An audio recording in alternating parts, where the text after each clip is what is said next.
मैं जब पढ़ाई करता था ना, या जब मैं नौकरी की तैयारी कर रहा था, तो 3 ऐसे दुश्मन थे जो मुझे मेरी कामयाबी पाने से रोकते थे। फिर मैंने अपने अंदर के बाहुबली को स्ट्रॉन्ग किया और उन तीनों दुश्मनों पर काबू पा लिया और मैं कामयाबी के रास्ते पे चल पड़ा। आज भी जब मुझे कोई काम ऐसा होता है या फिर मुझे कोई काम करना होता है, तो वो तीनों दुश्मन अब भी मुझ पर हावी होने की कोशिश करते हैं, पर अब मैंने उन पर काबू करना सीख लिया है। लेकिन आज मैं देखता हूं कि उन 3 दुश्मनों के अलावा 4 और ऐसे नए दुश्मन इस वक्त हैं जो आपको आपकी कामयाबी पर जाने से रोकते हैं। और आज की इस वीडियो में मैं उन 7 दुश्मनों के बारे में विस्तार से बताऊंगा और साथ में उनका सॉल्यूशन भी बताऊंगा कि कैसे आप उन पर ओवरकम कर सकते हैं और अपनी कामयाबी को पा सकते हैं। तो चलिए बिना किसी देरी के प्रारंभ करते हैं। ये बात आज से 7-8 साल पहले की है, जब मैं नौकरी के लिए तैयारी कर रहा था। मुझे एक नौकरी चाहिए थी जिसके लिए मैं पढ़ाई करता था।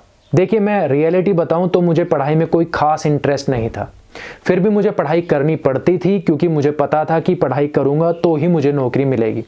तो सीधी सी बात है, पढ़ाई से मेरे कोई इतने अच्छे रिलेशन नहीं थे। उसी वक्त मेरे पास एक फ्रेंड रिक्वेस्ट आई आलस के नाम से। जब मैंने उसका प्रोफाइल चेक किया तो उसने बहुत बड़ी बड़ी डींगे हक रखी थी कि मैं आपका बहुत अच्छा दोस्त बनूंगा, आपके साथ हमेशा रहूंगा, ख्वाब नए नए दिखाऊंगा और भी ना जाने क्या क्या उसने लिख रखा था। उस वक्त मुझे उसकी ये बातें बहुत पसंद आ गई और मैंने उसको फ्रेंड रिक्वेस्ट को एक्सेप्ट कर लिया। अब आलस मेरा दोस्त था, पर मुझे ये नहीं पता था कि आलस की दुश्मनी भी पढ़ाई से है। अब जब मैं दिन में पढ़ाई करने के लिए बैठता था ना, तो आलस मेरे पास आकर के कहता था, अरे यार क्या पढ़ रहा है तू, चल तुझे बाहर घुमाता हूँ, कितनी मस्त हवा चल रही है, वहाँ आराम से बैठेंगे, आराम से मौज करेंगे, खाई पिएंगे, क्या ये तू पढ़ाई वढ़ाई करता रहता है। अब आलस मेरा दोस्त था, मुझे उसकी बात माननी थी, तो मैं पढ़ाई को बंद करके उसके साथ चला जाता था। शाम के समय जब मैं थोड़ी देर ही पढ़ाई कर पाता था, आलस दोबारा आ जाता था, बोलता था, अबे तुझे याद नहीं है वो इतनी अच्छी मूवी टीवी पे आ रही है जो तू इतने दिनों से वेट कर रहा था, वो मूवी आराम से बैठकर देखेंगे सोफे में, वो भी आराम से, चल ये क्या तू पढ़ाई वढ़ाई करता रहता है। मैं उसे कहता था, यार तू मेरा बहुत अच्छा दोस्त है, तू नहीं होता तो फिर क्या होता। और मैं पढ़ाई को वहीं बंद करके जा करके मजे करता था। मुझे उस वक्त वो बहुत अच्छा लगता था, पर बाद में मुझे पता चला कि ये जो मेरा सबसे अच्छा दोस्त में जिसे मैं कहता था, यही मेरा सबसे बड़ा दुश्मन है। फिर मैंने उस आलस को अनफ्रेंड कर दिया और मेरी जो कामयाबी के जो पहला स्टेप था, मैं उसको क्लियर कर चुका था। तो मेरा पहला दुश्मन था आलस। दूसरा दुश्मन मैं खुद था। मेरे अंदर कॉन्फिडेंस नहीं था। इवन जब मेरे माँ बाप कई बार गुस्से में आकर मुझे उल्टा सीधा कह देते थे, गाली शाली दे देते थे कि दिन भर पड़ा रहता है, पढ़ाई लिखता है नहीं, नौकरी का पता नहीं है और पूरे दिन बस यूं ही आवारागर्दी करता है, उस दिन मैं बहुत गुस्से में आता था, सारी किताबें उठाता था, रूम में जाकर के बैठ जाता था, सोचता था बस बहुत हो गया, अब मैं किसी की सुनने वाला नहीं हूँ। उस दिन प्लान बनाता था कि अब मैं ये कर दूंगा, वो कर दूंगा, कल से पढ़ाई शुरू, ये और वो, लेकिन वो सब बातें बस बातें ही रहती थी, सब रफू चक्कर हो जाता था अगले दिन। और कॉन्फिडेंस तो मेरे अंदर था ही नहीं, और उसका सबसे बड़ा कारण आलस था।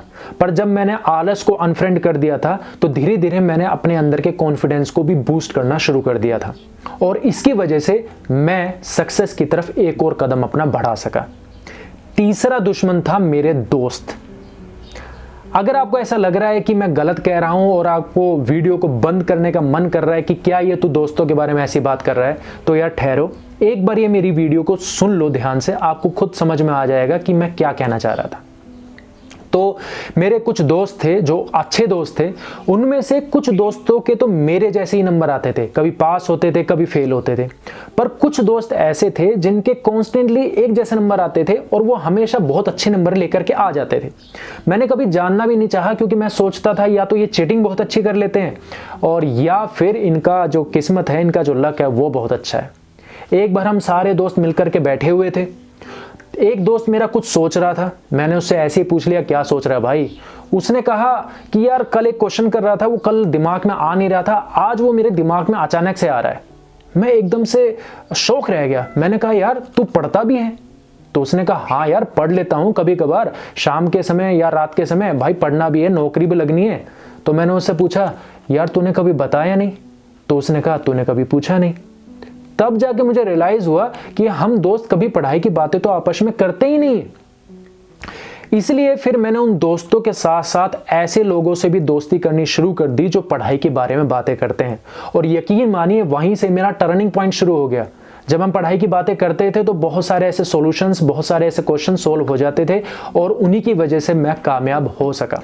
पर आज इन 3 दुश्मनों के अलावा 4 और ऐसे नए दुश्मन हैं जो आपको आपकी कामयाबी पर जाने से रोकते हैं। और इन 3 जो अभी मैंने 3 पॉइंट बताए हैं इनसे कहीं ज़्यादा खतरनाक है, क्योंकि बहुत ही जल्द इन्होंने अपने आप को बहुत ज़्यादा बढ़ा लिया है। और मुझे डर है कि अगर आप इनके झांसे में आ गए तो कभी आप कामयाब नहीं हो पाएंगे। और उसमें सबसे पहला है व्हाट्सएप। व्हाट्सएप जब लॉन्च हुआ था ना तो ये बहुत ही अच्छी नीयत के साथ आया था, पर किसी भी काम का अच्छा या बुरा दोनों सिरा होता है। तो अब लोगों ने व्हाट्सएप को एक बहुत ही बुरी तरीके से इस्तेमाल करना शुरू कर दिया है। जो बात हम किसी से 4 या 5 मिनट में फ़ोन पर कर सकते हैं उसमें उसकी जगह पर हम व्हाट्सएप पर चैटिंग करके करते हैं, जो कब हमारा आधा घंटा निकल जाता है हमें पता ही नहीं चलता। और ये बात अगर गर्लफ्रेंड और बॉयफ्रेंड के बीच में हो तो ये तो कई घंटे निकल जाते हैं। इसके अलावा व्हाट्सएप पर इतने ज़्यादा वीडियोस, बेफालतू के मैसेजेस हैं जिनको पढ़ कर देख कर हमारा जो दिमाग है ना वो फुल हो जाता है। देखिए, जब आप सुबह उठते हैं तो आपका दिमाग एक कैपेसिटी के साथ उठता है, लेकिन जब उसमें आप आलतू फालतू की चीज़ें, आलतू फालतू की वीडियोस डालते हैं तो वो भर जाता है और फिर उसका पढ़ाई करने का मन नहीं करता है। तो कोशिश कीजिए कि व्हाट्सएप को आप तरीके से यूज़ करें। और जब आप एग्ज़ाम की तैयारी कर रहे हो या फिर कोई आपका कंपटीशन का एग्ज़ाम है तो आप व्हाट्सएप को जितना कम यूज़ हो सके उतना कम यूज़ कीजिए। सेकेंड है वो है फेसबुक। देखिए, अगर व्हाट्सएप को मैं माँ कहूँ, मम्मी कहूँ, तो फेसबुक आपकी मौसी कहलाएगी। और वो बहुत सारे ऐसे राज हैं जो अपनी आप माँ को नहीं बताते, लेकिन अगर आपकी मौसी बहुत अच्छी होती है तो वो सारे राज आपकी मौसी के पास रहते हैं। और फेसबुक बिल्कुल ऐसा ही है।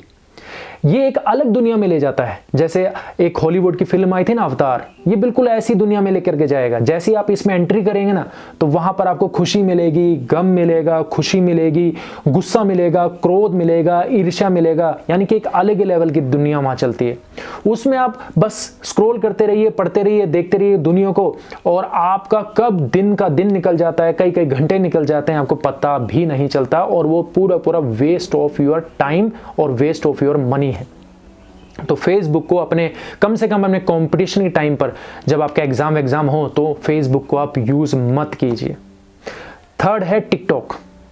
मैं जानता हूं कि टिकटॉक अब बंद हो चुका है, लेकिन कब आ जाएगा कुछ पता नहीं। और वो आए ना आए, लेकिन उसने हमारी मेंटेलिटी में ये जो शॉर्ट वीडियोस है ना, ये इस तरह से इस कदर भर दी है कि इस तरह की अब ना जाने कितनी एप्स अब चल रही है और वहां पर कुछ सीखने के लिए नहीं मिलता है, लेकिन वहां तो कब दिन का रात और रात का दिन हो जाए आपको पता भी नहीं चलेगा। तो ऐसे ऐप्स को तो आप तुरंत अनइंस्टॉल कर दीजिए, ये आपके लिए बिल्कुल भी अच्छे नहीं हैं। और लास्ट जो दुश्मन है, जो धीरे धीरे अपने पैर पसार रहा है, धीरे धीरे अपने पंख फैला रहा है, वो है टेलीग्राम। देखिए, जब टेलीग्राम लॉन्च हुआ था ना तो इसने अपने आप को इंडियन ऐप करके कह करके व्हाट्सएप की जगह लेने की कोशिश की थी। वो उसमें तो एक कामयाब नहीं हो सका, लेकिन अब ये एक अलग लेवल पे जा चुका है। पहले हमें कोई भी पायरेसी से रिलेटेड कोई भी चीज़ चाहिए होती थी तो हम लैपटॉप पे या फिर कंप्यूटर में जाते थे, लेकिन अब वो सारी की सारी चीज़ आपको मिल जाती है टेलीग्राम पर। चाहे आपको कोई भी सॉफ्टवेयर चाहिए हो, मूवी चाहिए हो, सॉन्ग्स चाहिए हो, और भी ना जाने क्या क्या, वो सारी पायरेसी से रिलेटेड चीज़ आपको टेलीग्राम पर मिल जाती है। इवन OTT प्लेटफॉर्म पे जितनी भी वीडियोज़ आ रही है, मूवीज़ आ रही है, वो सब यहाँ पर मिल रही है, जिससे कि आपका इतना सारा समय और इतना सारा टाइम वेस्ट हो जाता है कि आप चाह कर भी अपनी कामयाबी की तरफ नहीं बढ़ पाते हैं। देखिए, ऐसे बहुत सारे YouTube चैनल हैं या फिर जो कोचिंग वगैरह दे रहे हैं, जो नोट्स वगैरह अब टेलीग्राम पे प्रोवाइड करते हैं। तो ये आपकी सोच पर और आपके संयम पर निर्भर करता है कि आप किस तरह से इन सब चीज़ों को यूज़ करते हैं। और मज़ेदार बात यह है कि ये चारों चीज़ आपके एक ही जगह पर मिलती है, वो है आपका फ़ोन, सो कॉल्ड स्मार्टफोन। तो मेरी आपसे यहाँ पर ये एक प्रार्थना है कि आप अगर कामयाब होना चाहते हैं तो बस आप एक काम कीजिए कि अपने फ़ोन में वो जो सेटिंग है जहाँ पर नोटिफिकेशन आते हैं ना इन सब का, वहाँ पर उन नोटिफिकेशन को आप डिसेबल कर दीजिए। ये करने से आपके पास समय समय पर वो नोटिफिकेशंस आकर आपको परेशान नहीं करेंगे, आपके दिमाग में ज़्यादा कूड़ा कचरा नहीं भरेंगे। और जैसे डॉक्टर के पास आप जाते हैं ना मरीज बनकर, तो आपको वो दवाई देता है ना कि भैया ये आपको दिन में 3 बार लेनी है या ये दवाई आपको 2 बार लेनी है, वैसे ही आपको ये सेट कर लेना है कि यार मैं अब दिन में सिर्फ 3 बार ये सब वगैरह नोटिफिकेशंस वगैरह देखूंगा। वो आप टाइम फिक्स कर लीजिए, 3 दिन में 3 बार, फिर उसको 2 बार में कन्वर्ट कीजिए और फिर उसको 1 बार में कन्वर्ट कीजिए, अगर आप कामयाब होना चाहते हैं। नहीं तो ये आपको कामयाब नहीं होने देंगे। तो आज की इस वीडियो में मैंने वो 7 दुश्मनों के बारे में आपको बताया, जिसमें सबसे पहला था आलस। आलस को आपको दूर करना है, उसको अनफ्रेंड करना है। सेकंड हो आप अपने अंदर के कॉन्फिडेंस को लेके आइए। वो होगा ऐसे कि जब आप बार बार पढ़ेंगे लिखेंगे तो आपके अंदर कॉन्फिडेंस आएगा। थर्ड है आपके दोस्त। देखिए दोस्त बढ़ाते भी हैं और दोस्त गिराते भी हैं, तो ये आपको डिसाइड करना है कि किस तरह की दोस्ती आपको करनी है। चौथा है व्हाट्सएप और पांचवा है फेसबुक। व्हाट्सएप और फेसबुक को अगर आप तरीके से और थोड़ा थोड़ा इस्तेमाल करेंगे तो ये आपके लिए अच्छा बन सकता है, अन्यथा इसके जो नेगेटिव पॉइंट्स है वो बहुत ज़्यादा है। और अगला है जो शॉर्ट वीडियोस ऐप है, इनको तो तुरंत आप अनइंस्टॉल कर दीजिए क्योंकि ये आपके कोई काम के नहीं है। और नेक्स्ट है आपका टेलीग्राम। टेलीग्राम पर कई अच्छी चीज़ें भी हैं लेकिन बहुत सारी बुरी चीज़ें भी हैं, तो आपको सोचना है कि आपको इसको इस्तेमाल कैसे करना है। मुझे ऐसा लगता है कि वीडियो आपको बहुत अच्छी लगी होगी। अगर ये वीडियो आपको अच्छी लगी है तो लाइक कीजिए, शेयर कीजिए अपने यार दोस्तों रिश्तेदारों के साथ, और चैनल को सब्सक्राइब करने के बाद नोटिफिकेशन बेल को प्रेस कर दीजिए ताकि इस तरह की वीडियोस आपको तुरंत मिल सकें। आज के लिए बस इतना ही, मिलता हूं ऐसी ही एक नई वीडियो के साथ। My name is Arun Kumar. एक नई सुबह, एक नई शुरुआत।